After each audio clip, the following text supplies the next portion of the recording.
Hello wait students. आज हम जो टॉपिक पढ़ने वाले हैं वो है न्यूमोनिया। न्यूमोनिया क्या है? इन्फ्लामेशन ऑफ लंग्स को हम न्यूमोनिया बोलते हैं। बट हम इसमें आइटिस क्यों नहीं लगा रहे जब इन्फ्लामेशन है तो? एक्चुअली जो न्यूमोनाइटिस टर्म है वो भी सेम ही मतलब रखती है, बट हम उसे अभी यूज नहीं करते। Pneumonitis also means the same but no longer use. ये मोस्ट कॉमनली शीप्स के अंदर देखने को मिलता है न्यूमोनिया। इसकी ईटियोलॉजी क्या है या किससे कॉज होता है? इसके दो रीजन होते हैं। ये first one is infectious agent के through and second one is non infectious agents के थ्रू। तो जो इन्फेक्शियस एजेंट्स होते हैं वो होता है बैक्टीरिया, वायरस, पैरासाइट, ये सब। तो बैक्टीरिया आता है फर्स्ट ऑफ ऑल हमारे पास। ये मोस्ट कॉमनली डोमेस्टिक एनिमल्स के अंदर न्यूमोनिया कॉज करवाता है। कौन से बैक्टीरियाज मोस्ट कॉमनली न्यूमोनिया करवाते हैं? स्ट्रेप्टोकोकस स्पीशीज के एंड इकोलाई बैक्टीरियाज।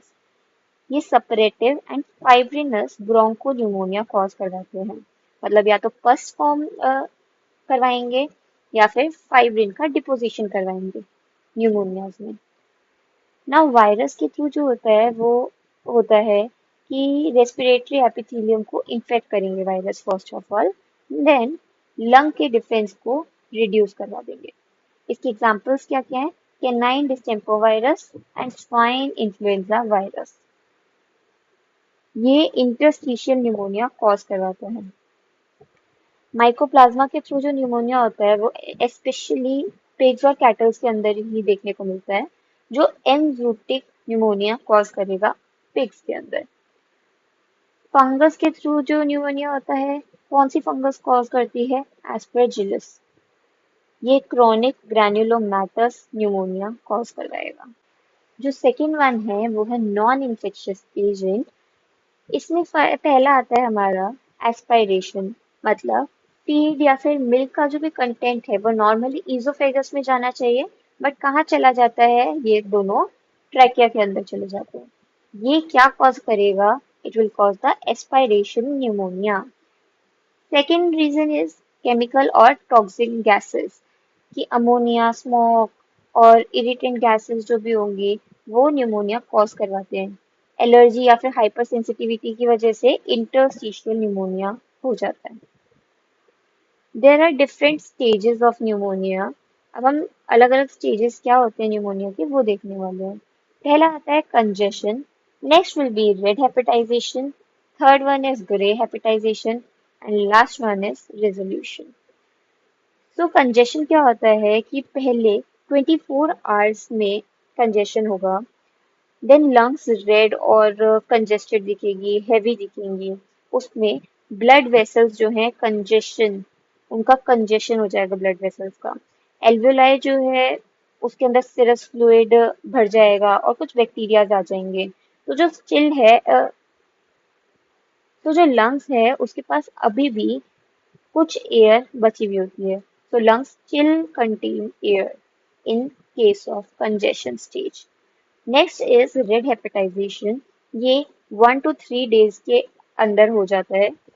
देन इसमें क्या होता है कि एल्व्यूलाई के अंदर आरबीसी, न्यूट्रोफिल्स और फाइब्रिन का डिपोजिशन हो जाता है एंड लंग्स थोड़ी सी फर्म दिखने लगती है एंड लिवर की जैसी अपीयर होती है। इसीलिए हेपेटाइजेशन, हेपैटिक वर्ड हम लिवर के लिए यूज करते हैं और इसके अंदर आरबीसी दिख रहे हैं तो इसे रेड हेपेटाइजेशन नाम दिया गया है। Then red colours due to RBCs and air spaces जो हैं वो इस केस में लॉस्ट हो जाती हैं, खत्म हो जाती है। तो इसको बोलते हैं कंसोलिडेशन। ग्रे हेपेटाइजेशन जो है 3 to 7 days के अंदर कॉज होता है। इसमें आरबीसीज जो है वो डिसइंटीग्रेट होते हैं, टूट जाते हैं। तो जो एल्विलाई है उसके अंदर क्या फिल मिलेगा मुझे? न्यूट्रोफिल, मैक्रोफेज एंड फाइब्रिन, इनका डिपोजिशन देखने को मिलता है। लंग्स जो है अभी ग्रे हो जाती है, ग्रे कलर की या फिर ग्रे वाइट कलर की। ये मोस्टली जो है क्रोनिक स्टेजेस के अंदर हमें देखने को मिलता है। Now there is resolution. इस स्टेज पे क्या होता है? एक्सुडेट्स एंजाइमेटिकली डाइजेस्ट हो जाते हैं। जैसे फर्स्ट फॉर्म हुई थी या फाइब्रिन का डिपोजिशन हुआ था, वो एंजाइम्स के थ्रू डाइजेस्ट हो जाते हैं इस केस में। मैक्रोफेजेस जो हैं वो डेब्रिस को रिमूव करवा देंगे। नॉर्मल लंग्स का आर्किटेक्ट जो भी है वो रिस्टोर हो जाएगा, लाइक स्पॉन्जी रहते हैं ना लंग्स, तो उसका टेक्सचर वापस आने लगेगा। So normal lung architecture is restored. If not resolved, it will lead to fibrosis और एब्सेस फॉर्मेशन। अगर रिजॉल्व नहीं हो पाता न्यूमोनिया हमारा, तो फिर फाइब्रोसिस और एब्सेस होने के चांसेस रहते हैं। नाउ देयर इज पैथोजेनेसिस, कि इटियोलॉजिकल एजेंट आया, कोई भी हो सकता है, केमिकल होगा, बैक्टीरिया, वायरस, पैथोजन, कुछ भी। तो इटियोलॉजिकल एजेंट एंटर करता है, डैमेज करेगा लंग के डिफेंस सिस्टम को, देन वहां पे इन्फ्लेमेशन करवाएगा alveoli as well as bronchi का। उसके बाद एक्सुडेट का एक्यूमुलेशन करवाएगा। एक्सुडेट कुछ भी हो सकता है, पस हो सकती है हमारी, फाइब्रिन्स हो सकते हैं, एनीथिंग। देन उसकी वजह से कंजेशन होगा, red hepatization, then grey hepatization and then resolution होगा। तो ये डिफरेंट डिफरेंट स्टेजेस थी। देन किस पैथोजेंसिस पे ये वर्क करता है न्यूमोनिया, वो भी हमने समझ लिया है। Next is classification of pneumonia. हम न्यूमोनिया को दो टाइप में क्लासिफाई करते हैं। एक होता है etiological classification and second one is anatomical classification. जो इटियोलॉजिकल क्लासिफिकेशन है उसके अंदर हमारे क्या आते हैं, बैक्टीरियल, वायरल और फंगल न्यूमोनिया। इनके थ्रू जो न्यूमोनिया होता है वो आता है इटियोलॉजिकल क्लासिफिकेशन में। Lobar, bronchopneumonia, interstitial pneumonia, fibrinous, aspirational pneumonia और ट्यूबरकुलोसिस, ये सब और आता है हमारा एनाटॉमिकल क्लासिफिकेशन के अंदर। Thank you.